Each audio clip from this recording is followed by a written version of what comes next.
Hi guys, it's Jessica. Welcome and welcome back to the Not Carrie Bradshaw YouTube channel.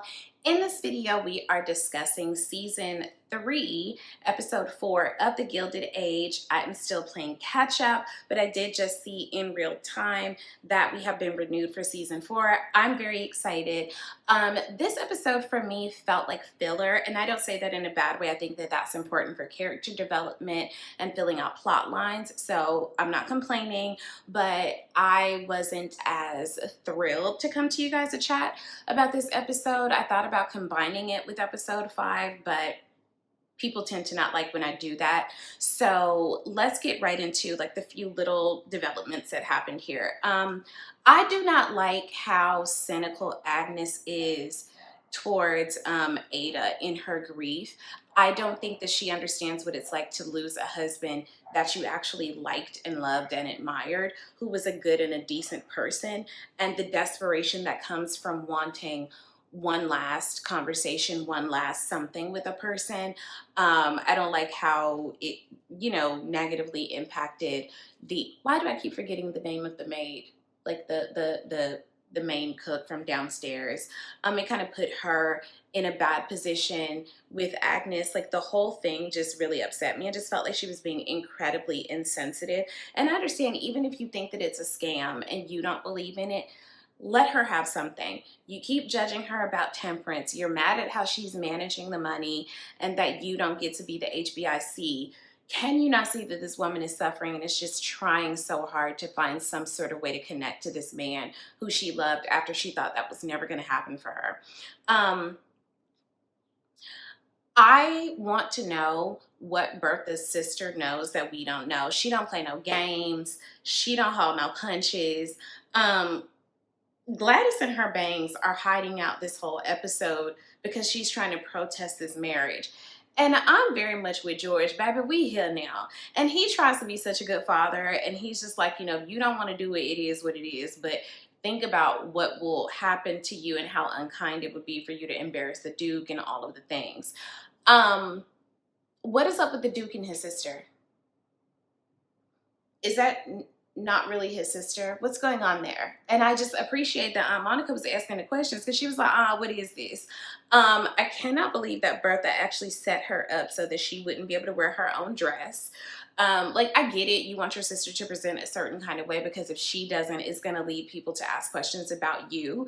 And we see just how detrimental it can be to someone's social and professional standing to have the slightest bit of scandal, because people are talking about Gladys, her bangs, and her underwear in the newspapers.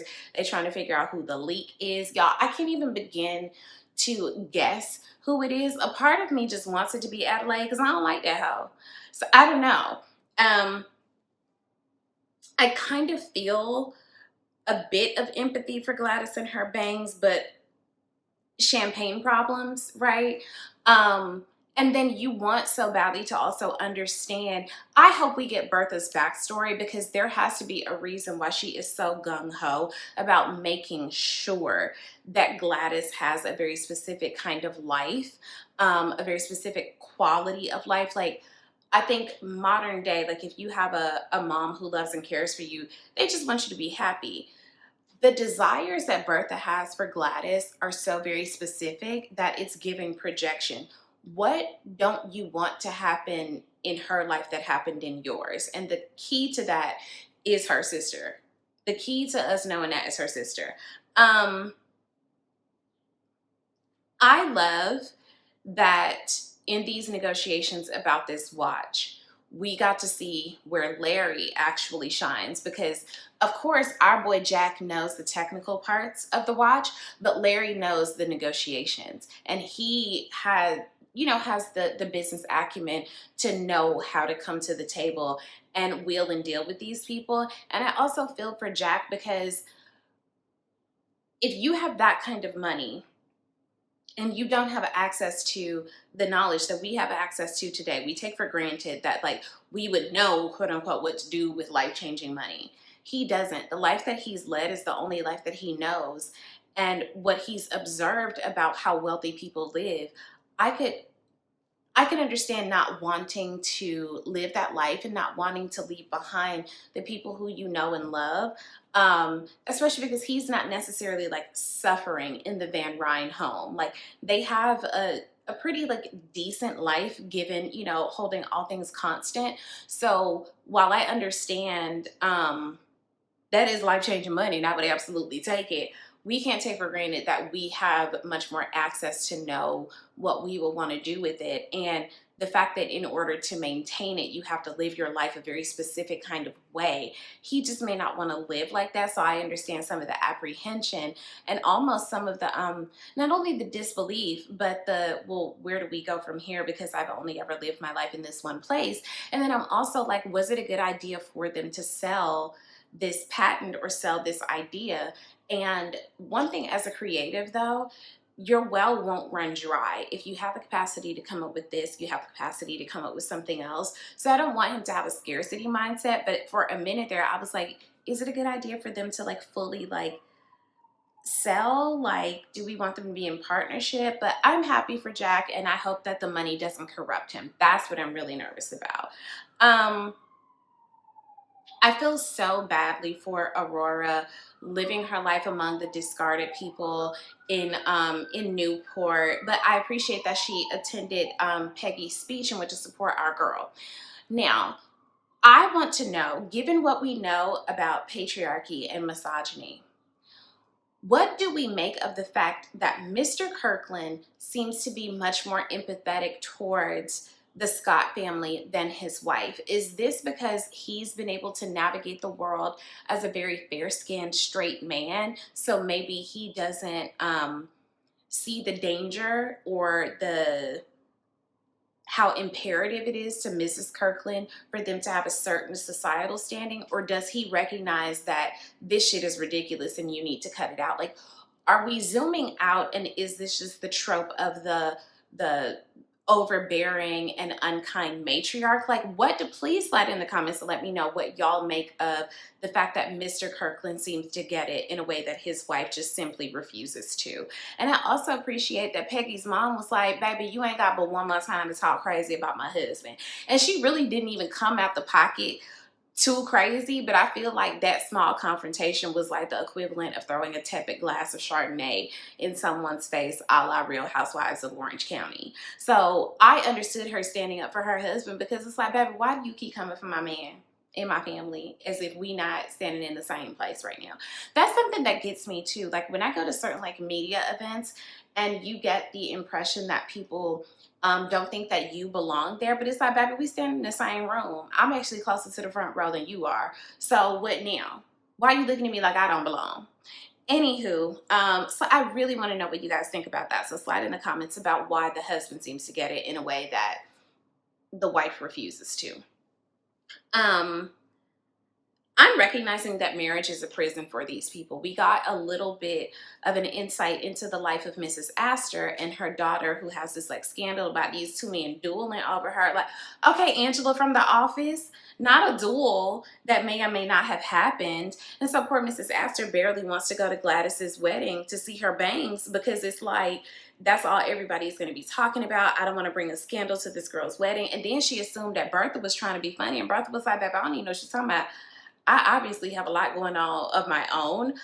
So the projection there was laughable, but I also understood. Mrs. Astor is extremely unhappy in her marriage, and I feel like someone in this episode said no one knows what they're doing when they get married. I think it was on Agnes. It was like, no one knows what they're doing when they get married. And I think that that's somewhat true. I think even if it's like your second or third marriage, you're a different person and you're doing life with a different person. So it's probably not going to be how it was the first time, but marriage seems to be a prison for a lot of the people that are in it. Like, we're witnessing very few happy, healthy marriages in this show. Fortunately, you know, we're rooting for the Scott family, but even first season, it was somewhat rocky because of how Peggy and her dad were beefing for a bit, and the mom was somewhat caught in the middle. And poor Gladys decides to go through with the wedding. Oh, and I do want to pull over right here. Marion looked absolutely gorgeous in her bridesmaid dress, and I'm hoping that the fact that that Larry was able to convince Bertha to allow her to be one of the bridesmaids. I'm hoping that that means that she will be more welcoming and accepting of Marianne in the family. And baby, when I tell you, Larry wasn't playing the radio with Gladys this episode, he was getting, not Gladys, with Bertha this episode, he was getting with her about her sister, about her outlook on life. I was like, oh, y'all taking the hell out of Bertha. Like, y'all do not see it for this girl.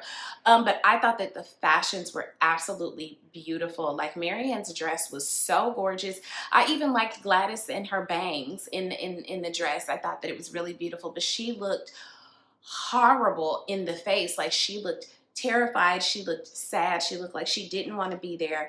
Thank God camera phones weren't a thing, because that would have been, you know, all over the papers and the social media of the day. Like, she looked absolutely miserable. And every time I watch a period piece and we watch a young girl who's about to quote unquote lose her virginity, I'm always struck by the absolute fear that it must have been for so many people to have no real understanding of what sex was, but to know that you have to go and do it with this person who you do not know. I can't imagine being in that, because you don't know this man and you are expected to perform this act that is fully foreign to you. And like, your mom can only tell you so much. Like, I am 38 and there's just some things that I'm not gonna to this day talk to my mom about. So, and we still in 2025 have not figured out ways to talk about sex with young people in a way that lets them know that, I think that we're so afraid of even people who are of age deriving pleasure from sex, that like that we just allow them to go out and bumble about and figure it out on their own. And our parents aren't comfortable equipping it. Like, I can't imagine my mom talking to me about how to enjoy sex when she was terrified of me doing it and the possible negative repercussions of it. So I feel really badly for period piece female characters when I see them embarking on this first, you know, encounter. Baby, they don't know what to do, they don't know, and it's, oh, a lot of people find it enjoyable and you just can't say certain things. And poor Gladys and her bangs. I guess we'll find out next episode. Baby, something ain't right about the Duke and that sister. Why she gonna keep leaving with no folks like that? Is that normal? Is that what they do over there? I guess I'll find out the next episode, so y'all tune back in with me. I'm playing catch up, I'm playing catch up, I'm playing catch up. So that's, do we care about what's happening with the storyline downstairs? Y'all, I be forgetting about them people all the time. The chef, and then the one lady, is they gonna get married, but she's still technically married, and her husband's in an insane asylum. I just, hey, I don't know that I care. I just don't know that I care. Slide in the comments. Let me know if y'all care about what's going on downstairs. So that's it for this episode. Come check back with me. I'm going to be caught up soon. Yay, season 4. Like, comment, subscribe, share all the things. Join the Patreon. Bye.